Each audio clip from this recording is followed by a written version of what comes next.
Legend of Yufei, Chapter 11. So the text kicks off with this guy, Zhu Senwei.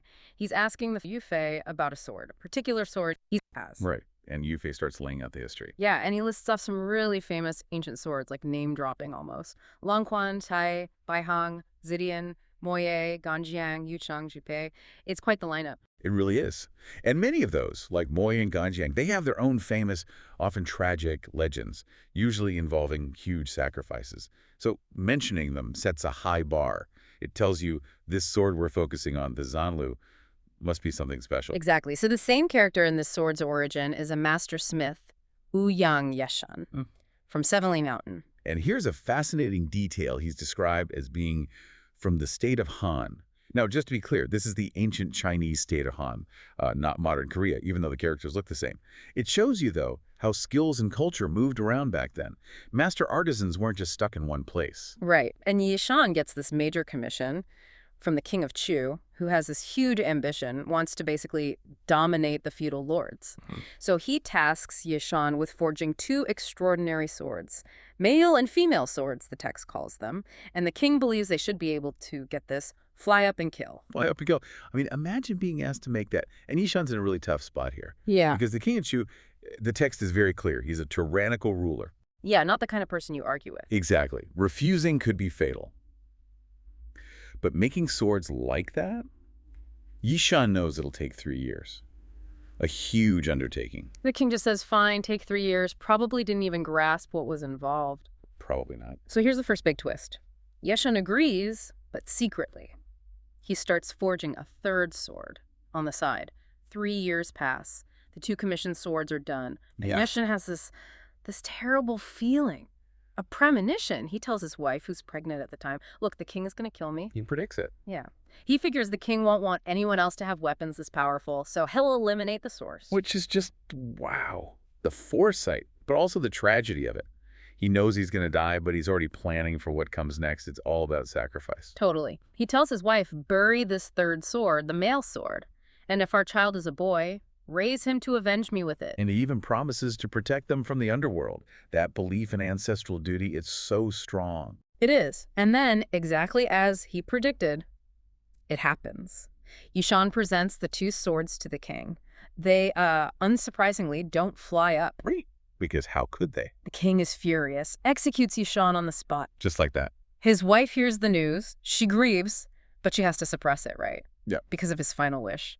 10 months later, she has a son. And she raises him, holding on to this terrible secret. Keeping that promise. Okay, fast forward 7 years. The boy's in school, gets into a fight, and the other kids, they're cruel. They call him fatherless. Oh, heartbreak. He runs home, devastated, crying, demanding to know about his father and his mother.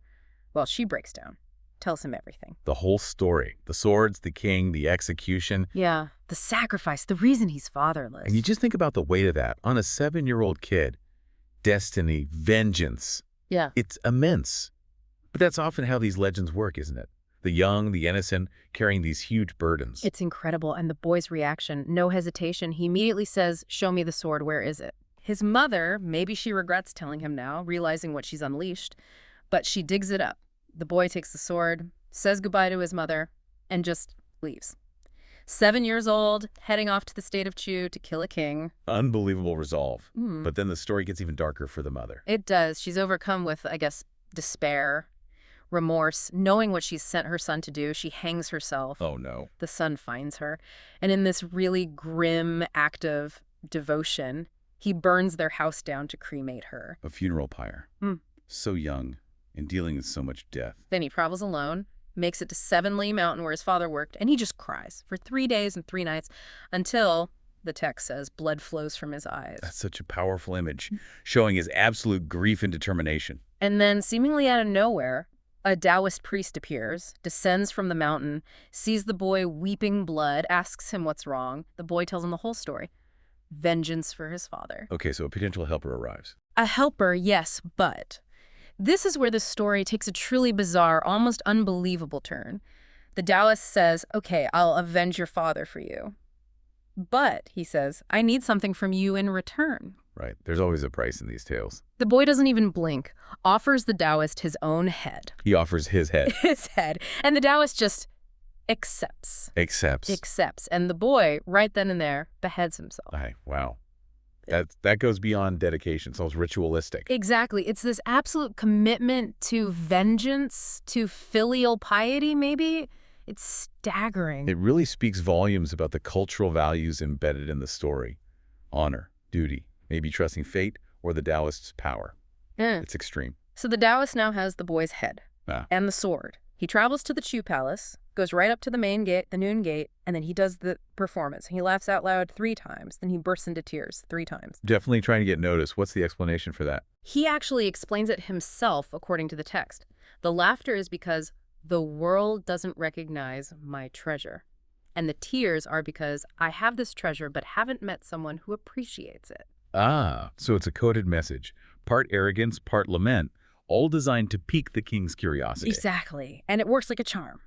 He then announces he has this amazing thing, an elixir of immortality. The ultimate lure for a tyrant. Right. So the king summons him immediately. Inside the palace, the Taoist presents the boy's head, says, "This is the elixir." The king must have been completely baffled.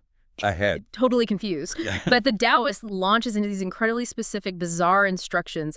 Get 2 pots of oil, he says. Then he describes this process, this ritual. Oh, okay, here we go. Right. He says, put the head in the oil. After 1 key, that's like 15 minutes, the lips will turn red, teeth white.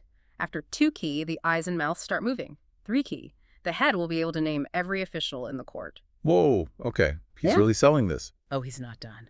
4K, a lotus leaf and flowers sprout from the head. 5K, a lotus pod forms. And after 6K, lotus seeds appear. And just one of those seeds grants 120 years of life. It's pure theater. He's playing the king like a fiddle, using his greed for immortality against him. The king is completely hooked, amazed by this unfolding spectacle, follows every instruction. The whole court is watching, stunned, which probably just reinforces the king's belief. Makes him feel like he's witnessing a genuine miracle orchestrated just for him. So we reach the climax. The Taoist says, "Your Majesty, the elixir is ready. Come and retrieve it." The king steps down, walks towards the pot, reaches in, and in that instant, the Taoist whips out the sword, the Zanlu, and slices off the king's head. Boy, just like that. The king's head tumbles right into the oil pot with the boys. The ultimate act of vengeance. So theatrical, so brutal. And the irony. Seeking immortality, he finds death in the very pot meant to grant it. A classic case of hubris leading to downfall. But wait, there's one more twist. There's more. Oh yeah, the king's officials, they see this, they rush forward to grab the Taoist. And the Taoist, he calmly takes the Zanlu sword and beheads himself. He kills himself too. Yep. His head falls into the pot, joining the king's and the boys. So now there are 3 heads in the pot. 3 heads. The officials fish them out, but they're identical. Boiled, bald. They can't tell which one is the king. You can't distinguish the king. That's morbidly practical. So what do? They string all 3 heads together and bury them. Which leads, I assume, to the saying. Exactly. This whole bizarre event is said to be the origin of the saying, Chu has the 3 heads tomb. Wow. Embedding the legend right into the landscape, making the story unforgettable. And that sword, the one that did the deed. Its name, we learn, is Zanlu. The text even adds that much later it belonged to Zhuge Rengui, a famous Tang Dynasty general, giving it even more historical weight. So its legend just keeps growing through time. Right. So back in the present of the story, Yu Fei has just heard this entire incredible saga from his master, Zhu Tong. and Yu Fei is just stunned, wondering how on earth this legendary sword ended up with Zhu Sanwei. You can imagine it's quite a story to absorb. Zhu Sanwei just smiles, praises Yu Fei, says he's indeed learned, really knows his history. And then comes the big moment. Zhu Sanwei holds up the Zanlu sword. He says it's been hidden, buried for several generations. But now, he declares, it has finally met its true master in Yu Fei. Wow, that's huge. He tells Yu Fei he's destined to be a pillar of the state, a great leader, and giving him this sword fulfills an ancestral wish. So it's not just a gift, it's like passing the torch. A recognition of destiny. The sword itself becomes a symbol of Yu Fei's potential and his connection to this heroic, albeit dark, past, like Excalibur almost. Yu Fei, being humble, tries to refuse, says he's not worthy of such a legendary artifact. Understandable after hearing that story. But Zhou Sanwei insists, calls it an ancestral command, can't be refused. So Yu Fei accepts the Zanlu sword, becomes its new keeper. carrying on that history with him. And one last little detail the text adds. Later on, his brothers buys 3 more swords, maybe inspired by the significance of the Zanlu. All right, so Yu Fei and his 4 sworn brothers, Tang Huai, Zhang Xian, Liang Yi, and the memorable Nu Gao, they've just gotten back to their inn. Right, they went out to buy swords earlier, and now it's the night before this huge martial arts exam, the Cao Wuju. Which was a massive deal back then. Think of it like a major civil service exam, but for warriors. Your ticket to rank and influence. And the innkeeper, he plays a nice little role here. He promised them breakfast, didn't he? Yeah. Real early. Yeah, he basically said, don't you worry, gentlemen. Lots of examinees staying here. We'll be up all night making sure you get fed and out the door on time. Nice guy. Yeah. Shows how many people were pinning their hopes on this exam. Absolutely. The atmosphere must have been electric. You can feel the anticipation. It tells you just how much society valued martial skill then. It wasn't just fighting. It was a path upwards. Okay, fast forward to the morning. 4 a.m. Ouch. Yeah, early start. Yeah. And the brothers get ready. And wow, they make an entrance, visually speaking. They really do. The descriptions are great. Tang Huai, he's in a white robe, silver armor, got his bow and arrows ready. Zhang Xin's in a green robe, gold armor, sword and whip. Wang Yi, I love this, like a lump of fiery charcoal in red and gold. Oh, vivid. And Nu Gao, a dark cloud in his heavy iron gear. You can just imagine them clanking down the stairs. A proper spectacle. But then there's Yu Fei. Amidst all this finery, all this new shiny armor, he's wearing his old battle robe. the same one he wore the first time he took the exam. What do you make of that? Is he just being practical, or is there more to it? Humility. I think it's significant. It feels like a deliberate contrast, you know? It's our first real insight into his character here. Maybe he's signaling that it's about substance, not show. While his brothers are all about looking the part. Right. Decked out in their best. Yu Fei chooses something familiar, maybe even a bit worn. It suggests a quiet confidence, like, my skills will do the talking, not my clothes. Sets him apart immediately. Okay, so they get outside, mount their horses, ready to go. But then the innkeeper pops up again. He does, and he's, the text says, fumbling around behind Yu Gao's horse specifically. While a helper holds a lantern. Then another helper brings out wine. And candy. Don't forget the candy. Ah, yes, candies and wine. And the innkeeper insists on this on-horse cups ritual. Yeah, the Shengma Bei. It's a send-off tradition. 3 cups of wine each for good luck. And he wishes them well, right? Tells them to go seize the top scholar position. Which is aiming high. That's like aiming for the very top military post. It is. But the really charming bit, the bit that tells you about the innkeeper, Is what he did while fumbling behind Nu Gao's horse. exactly. He secretly tied a pouch to the saddle. And inside. Dozens of steamed buns and a good amount of beef. Mantou and Nuro. Wow. Just snuck it on there. And the text explicitly says this was his custom, his rule almost. He did this for examinees because he knew they might get to the grounds early and face a long, hungry wait. That's wonderful. It's such a small detail, but it speaks volumes about hospitality back then. Real care for these guys on a stressful day. It really does, like you said, anticipating their needs, going beyond just providing a room. It humanizes the whole era. Okay, so they ride off, snacks secretly attached to Nu Gao's horse. They get to the examination grounds, Xiaochang, and it's chaos. Packed. Utterly packed with examinees. People everywhere. So Yu Fei, being practical, says, let's find somewhere quieter. They go behind the main hall, settle down to wait.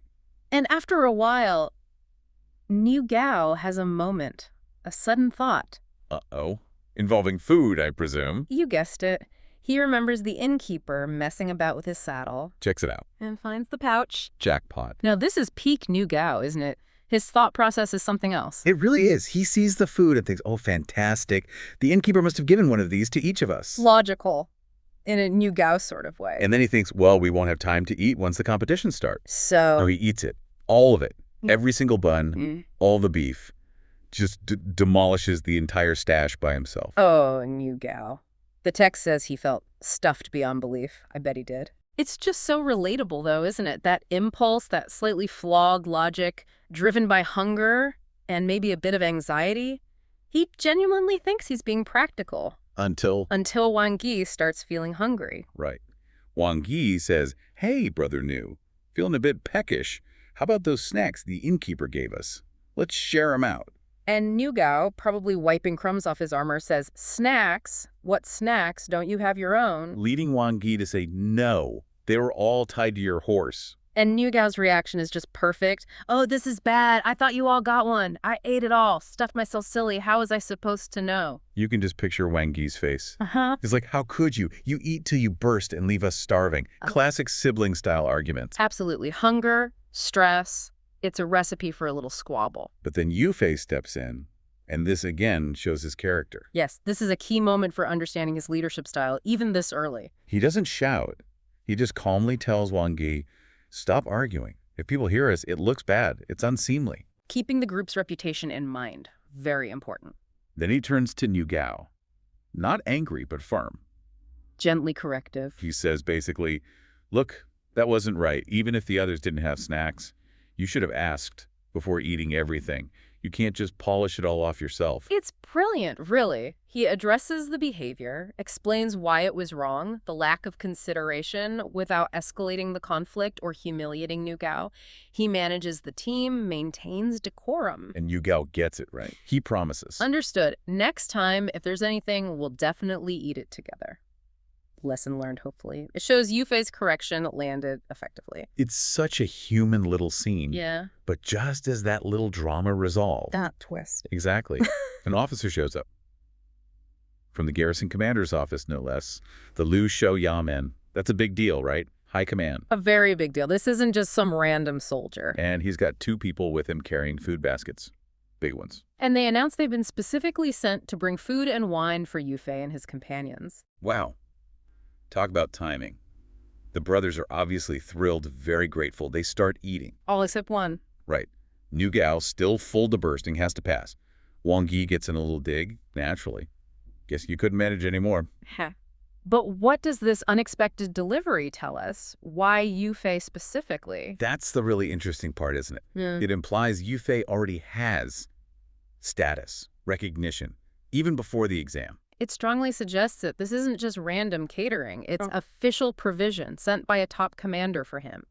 It points towards existing patronage networks, or at least that Yu Fei's reputation preceded him. Someone important already had their eye on him. Precisely. It gives you a peek into the hierarchies of the time, how connections and reputation could work. It's like a subtle endorsement before he even draws his sword in the competition. Sun's barely up, but the imperial examination grounds are already packed, buzzing with this. Almost unbearable tension. Candidates from everywhere. The text says 9 provinces and 4 prefectures, so basically the whole empire. Their futures are on the line with this one test. And then the 3 chief examiners arrive. Zhang Bangchang, Wang Duel, and Zhang Jun. They make their entrance, take their places in the martial arts hall. You can almost feel the air get heavy. Total silence, I imagine. Pretty much. And then Zhongzi arrives at the martial arts hall. His presence, it sort of shifts the energy immediately. How so? Well, there are some pleasantries, tea is served, you know, the usual formalities. But almost right away, the tension just skyrockets. And it happens fast because Zhang Bangchang, he doesn't waste any time, does he? Not a second. He just immediately throws down the gauntlet, openly accuses Zhongzi of favoritism. Favoritism towards whom? Towards Yu Fei, a candidate from Tangyin County. He basically implies Yu Fei is Zhongzi's hero, his special honored student. Wow. In front of everyone. How does an accusation like that land in such a formal public setting? It's a massive challenge. Right to Zhongzi's integrity. The text says it makes him he blushes, his heart starts pounding, you can feel the weight of it. Was it true? Was Yu Fei his student? Well, it was kind of an open secret that Zhongzi had been really generous, very hospitable to all the candidates, sending food, things like that. So maybe not a formal student in that sense, but definitely looked after. Okay. But here's the twist. The other 3 examiners, Zhang Bangcheng, Wang Duo, and Zhang Jun, they weren't exactly clean themselves. They'd apparently already taken gifts from Liang Wang, another candidate, a prince, actually. Ah, so they have their own reasons for maybe wanting to undermine Zhongzi or control the outcome? Precisely. Their motives for the accusation are, let's say, murky. So Zhongzi is on the spot. His integrity questioned in public. What does he do? Because he turns it around, doesn't he? Quite brilliantly. He does. A really sharp pivot. He declares the exam a yusalu, a national grand ceremony. Something sacred, really important.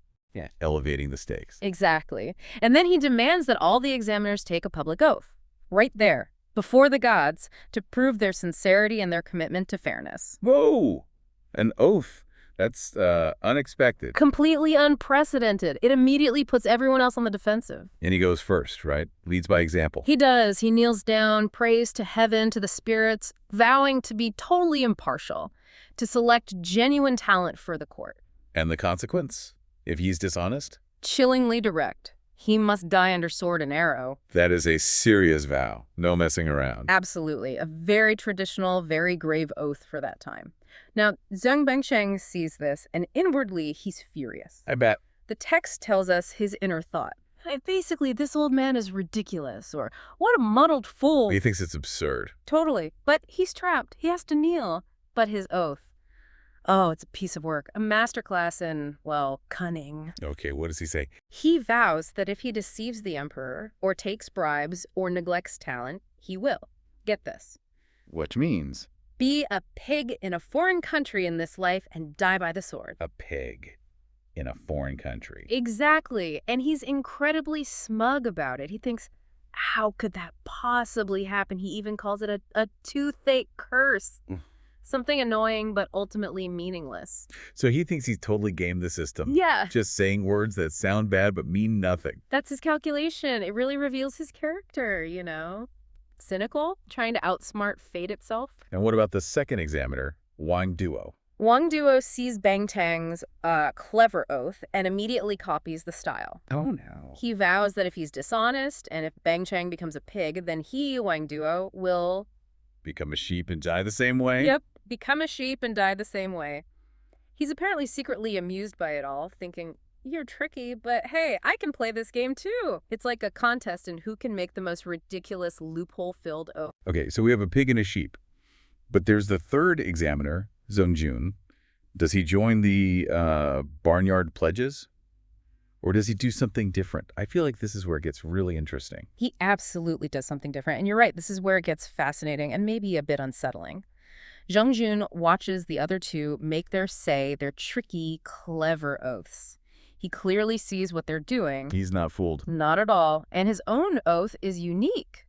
And, as the narrator points out later, kind of ominous, he kneels and vows that if he harbors a deceptive heart, he will die by the mouths of 10,000 people. What does that mean? literally to be killed by the words, the denunciations, the accusations of the masses. Wow.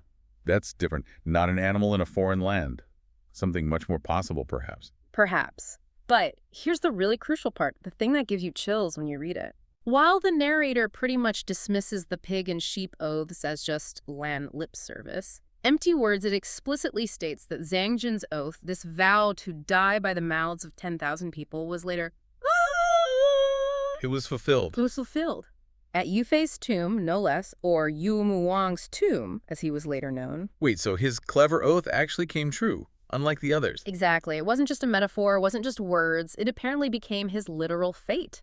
It really makes you, the listener, stop and think, doesn't it? It really does. Do words, even ones meant to deceive or evade, carry some kind of, I don't know, prophetic weight? Especially in these moments of public trust. It's a profound question the story raises. Is there some kind of inherent justice, maybe, that catches up with cleverness eventually? That is something to chew on. Yeah. But the drama isn't quite over yet, is it? After the oaths, they all sit back down. Right, back to their seats. But Zongzi, he's still thinking. He realizes the other three, despite their oaths, probably still intend to favor Prince Liang Wang Chaigi is his name for the top spot. The one they took gifts from. The very same. So Zongzi knows he needs to do something more to ensure fairness. He needs to act strategically. So what does he do? Confront them again? No, he goes right to the source of their likely favoritism. He immediately calls for Chaigi, the prince. Summons the prince himself. Bold. Very. When Prince Chaigi arrives, Zongzi doesn't hold back. He immediately confronts him for not kneeling upon entering. Asks him, Fiané? Basically, why are you being so arrogant? Ouch. Calling out a prince. And then he lays down the law. Since you came here to take the exam, you have descended to the rank of a candidate. So your title means nothing here.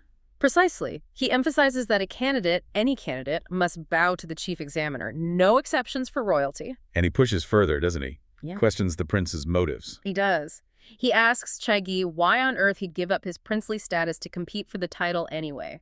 He strongly implies he was put up to it by Hubert. The words of treacherous, corrupt officials. Basically saying, this wasn't your idea, was it? Someone is using you. That's the strong implication. And then Zhangza delivers this really sharp warning. He reminds the prince that there are many candidates here who are highly skilled, far superior to him. So don't assume you'll win just because you're a prince. Exactly. The top spot isn't guaranteed. And then Zhangzang gives him some rather humiliating advice. Withdraw now. Go back to your own territory and preserve your reputation before you potentially fail or embarrass yourself. Wow. Just tells him to quit. How does the prince react? He's completely crushed. The text says Liang Wang is left helpless, with no recourse. He can only bow his head and kneel, utterly unable to speak. Silence. Put firmly in his place. A total public humiliation and a powerful assertion of Longzi's authority and the rules of the examination over rank and privilege. Liang Wang, the prince, aiming for Zhuangwan. What's really going on? Because it can't just be about academics. No, not at all. That whole ambition is just a front. The real player here, the one pulling the strings, is this figure called King Wang Shan. King Wang Shan. Yeah, also known as the Golden Saber King. He runs things from Taixing Mountain, and the text makes him sound, well, terrifying. How so? Wields a golden-backed mountain-chopping saber, supposedly has the strength of 10,000 men, commands this huge bandit army, over 50,000 strong. 50,000, wow. Yeah, led by tough generals like Ma Bao, He Lu, He Ren. And critically, he's got these really sharp strategists, Deng Wu and Tian Qi, described as resourceful and cunning. Okay. Their mountain base. Yeah. Supposedly impregnable. The official army just can't touch them. Right, so this Wang Shan isn't just some local bandit. He's got serious power and serious ambition. Oh, absolutely. His goal isn't just raiding, it's massive. He wants to usurp the Song dynasty. Take it all. Usurp the dynasty. Okay, that's huge. And for that, he needs someone on the inside. Precisely. An internal ally. And that's where Liang Wang, our prince, comes in. So how did Wang Shan hook him? Did he just approach him? It was much cleverer than that. It was an ambush, but not a violent one initially. Wang Shan and his strategist Tian Qi intercepted Liang Wang while he was traveling to the capital. Intercepted him? How? They basically stopped his procession, invited him, let's say, up to their mountain stronghold, put him in a position where he couldn't easily refuse. Okay, so they get him onto their turf. Then what? Then Tian Qi, the strategist, goes to work on him. He gives this incredibly persuasive, really manipulative speech. What did he say? He basically rewrites history for Liang Wang. He brings up how the Song dynasty started Zhao Qingyin's Chengqiu mutiny, essentially a military coup, Right, I know the story. and the fall of southern Pang, Liang Wang's ancestral state. Tian Qi twists it all, painting the Song founders as unjust usurpers. Ah, so he's playing on Liang Wang's ego, his sense of grievance. Exactly. He's stoking resentment, making Liang Wang feel like his family was cheated out of their rightful place. It's a classic manipulation tactic. And Liang Wang buys it. Hook, line, and sinker, it seems. Because right after that, Tian Qi lays out the actual plan. Which is? Yang Wang goes to the capital, takes the military exam, becomes the Wuzhuangwen, the top military scholar. Yeah. Then, using that position, he gathers all the other 360 successful candidates, the Jinshi, makes them his guys, his internal allies. Allies inside the system. Right. Once they're in place, Liang Wang sends a signal back to Taixing Mountain.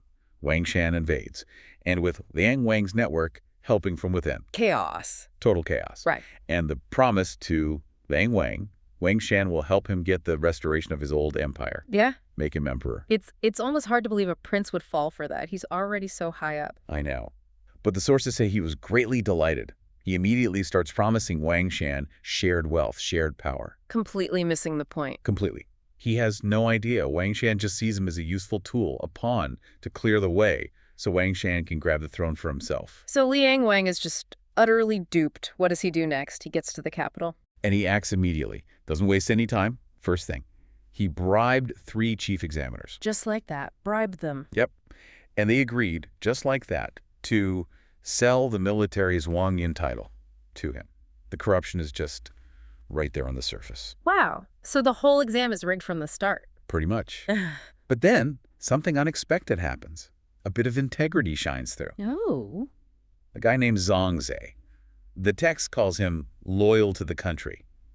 And somehow he finds out about the bribery. Okay. Does he report it? He does something even bolder. He confronts Liang Wang directly, in public. He rebukes him. In public? Wow, that takes guts. Absolutely. And it leaves the prince completely speechless, totally flustered. A real moment of defiance. How did the corrupt officials react, the ones who took the bribe? Well, one of them, Zanbang Jiang, he gets really agitated. He's clearly rattled by Zongzi calling out the scheme. So what does he do? Confront Zongzi? No, he does something, well, almost petty. He tries to deflect. He calls for his own student to come forward, a young man named Yu Fei from Tanying County. Yu Fei? Is he part of the scheme? No, not at all. It seems like Zhang Bangcheng is just trying to show off his own guy, maybe intimidate Zongzi, regain control of the situation. So Yu Fei comes forward. What's he like? The text says he kneels humbly before Zhang Bangcheng. Mm-hmm. He doesn't seem like much initially. How so? Zhang Bangcheng looks him over and is pretty dismissive. Notes he's not outstanding in appearance, not amazing in looks. Basically asks him, "You think someone like you could win the Zhuangyuan?" Ouch! Judging a book by its cover. Totally. But Yu Fei's reply is brilliant in its humility. Yeah. What does he say? He says he wouldn't dare to aspire to Zhuangyuan. He's just one participant among thousands, and only one can win. It completely disarms Zhang Bangcheng. Huh. Clever. So what does Zhang Bangcheng do then? He's kind of stuck, so he just makes up a test on the spot. Says Lang Wang and Yu Fei have to write essays about their chosen weapons. Happens. Okay. Lang Wang chose the saber, Yu Fei the spear. So an essay on saber versus an essay on spear. All right. The tension must be high now. How do they do? Well, Liang Wang, the text calls him Chaigi here. That's his personal name. He's still rattled from Zongzi's earlier rebuke. Understandable. He tries to write his essay on saber, but he's so flustered he messes up the first character. He tries to write Doe's saber, Yeah. but he accidentally extends a stroke and it ends up looking like Li strength. Has to Ah. erase it, rewrite, gets all anxious. It slows him right down. Oh boy. Not a good start. And Yu Fei? Yu Fei, calm, collected, finishes his essay on spear quickly, efficiently, hands it in. No drama. Okay, so the contrast is pretty stark. Now the judgment. Right. Zhang Bancheng, the corrupt examiner, reads Liang Wang's paper first. And? He barely looks at it and just kind of hides it in his sleeve. Mm. It's a clear sign, it's bad. Right. Keeping it hidden. Then he reads Yu Fei's. Yes. And his reaction is completely different. He's astonished. He actually says out loud, "This man's literary talent is better than mine." Wow. Even he admits it. Yes. And he even mutters, "No wonder old man Zong loves him," referring to Zongzi. It's like, even through his corruption, he can't deny genuine brilliance when he sees it. That's fascinating. So does he change his mind? Give Yu Fei the recognition he deserves? You think? Maybe. But no. Almost immediately, he snaps back to his plan. He purposely shouts, throws Yu Fei's paper on the ground. Throws it down. Yeah, and orders the guards to throw him out. Just like that. Suppress the talent because it interferes with the bribe. Unbelievable. But Zongzi is there, right? Zongzi is there, and he is not having it. He shouts, again, stopping the guards. "Hold on, give me that paper." Good for him. Do the guards obey? They hesitate. They're scared of Zhang Bangcheng, obviously. Mm. So Yu Fei actually has to pick up his own paper off the floor and hand it to Zongzi. Humiliating. But at least Zongzi gets it. What does he think? Zongzi reads it and is deeply impressed. He thinks every word like gold and stone, every character like pearls and jade. True artistry. Mm-hmm. And his private thought is scathing. This corrupt official values profit over talent. He sees right through Zhang Bangcheng. So what does Zongzi do with the paper? He does the same thing Zhang Bangcheng did, physically. He hides the paper in his sleeves, but the meaning is totally opposite. How so? Zhang hid Liang Wang's bad paper out of shame or to cover up. Zongzi hides Yu Fei's brilliant paper to signify its value, its worth, and probably to protect it. And Yu Fei from Zhang Gangcheng. Okay, that makes sense. Protecting the evidence of talent. Exactly. And then Zongzi turns to Yu Fei and gives him this warning. It's cryptic but powerful. What does he say? He says, "With your talent, how can you achieve fame? Don't you know about Su Qin's 10,000-word memorial? Or Wen Tingyin's Ode to the Southern Flower?" Okay, hold on. Those sound like historical references. What's he getting at? Let's unpack this a bit. Right. They're crucial references. Zongzi isn't just making small talk. He's delivering a serious warning based on history. So, Su Qin's 10,000-word memorial, what's that story? Su Qin was brilliant. He went to the state of Qin with this amazing proposal, a 10,000-word memorial, hoping for a top job. And did he get it? Nope.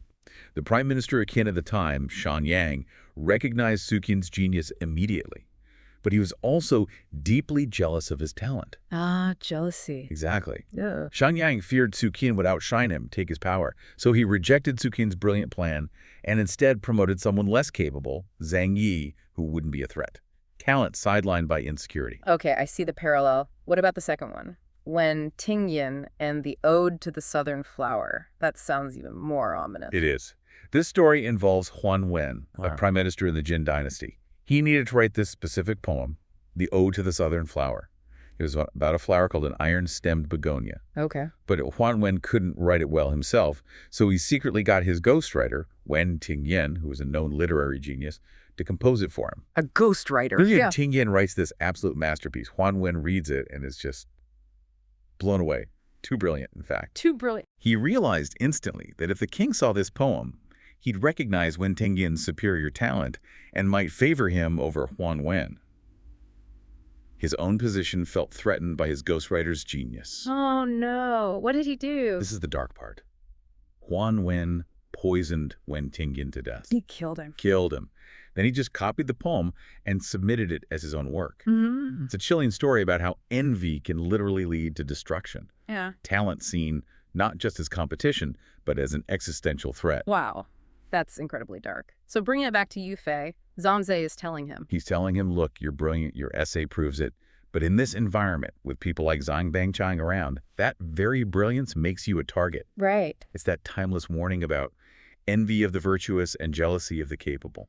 Your talent might not bring you fame, it might bring you danger, just like it did for Su Qin and Wen Tingyan. Be careful. That's a heavy warning. How does Zhang Bangchang react to Zhangze saying all this, making these pointed comparisons? Oh, he knows exactly what Zhangze is implying. The text says Zhen Bangchang is just seething, furious. He's been called out, implicitly but clearly, because the historical parallels hit way too close to home.